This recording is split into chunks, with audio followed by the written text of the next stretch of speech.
Hey, sir, a lot of you saw our post last week when we were in the country of Jordan. We're actually now back, but we wanted to kind of share a few things that we saw and what we witnessed. Yeah, so if you've read our Middle East impact reports, then you're already familiar that Jordan has a heavy population of refugees. These are refugees that have fled war torn areas such as Sudan, Yemen, and their bordering country of Syria. Yeah, hey, let me put it in perspective just real quick because Jordan is somewhat of the Switzerland of the Middle Mhm. East. So you have Syria on one side, you have Iraq on the other side, you have Israel, which is in war with Gaza. So everybody is fleeing. All these refugees are fleeing to the country of Jordan. And that's been fine in the past. But what happened is the UN actually stopped the funding to all the refugees that were coming across the border. Now, they weren't funding them much, but they were funding them about $130 a month. But now all of that is stopped.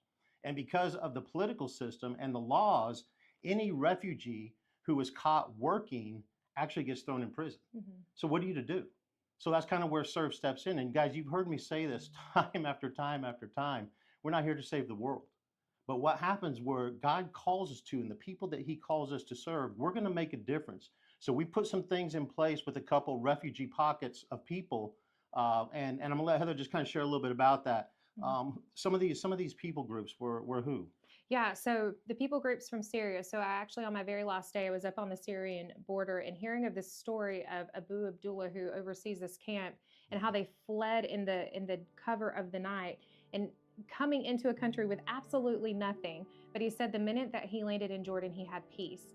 And so what I want us to do is continue to provide that peace. So like Steve already mentioned, 130 US dollars doesn't go very far. Well, Right. now they have nothing. And so now we get to step in as their serve family and come alongside our partners on the ground doing the work within these refugees.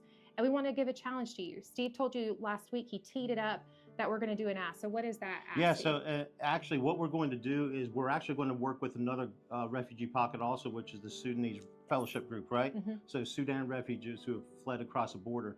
But we did the calculations. We know what we need, and we need over the next 2 weeks, guys. The next 2 weeks, we're going to serve 500 families. Those 500 families, it's not just give them a nice little food box, make them pat them on the head, and make them go away. No, honestly, guys, these 500 food boxes are going to make a huge difference in their lives, and it's going to give us the opportunity to continue to build relationship and meet the physical needs but also the spiritual needs. So we're going to put a price on that. We're going to put a price of $30 per box at 500 boxes.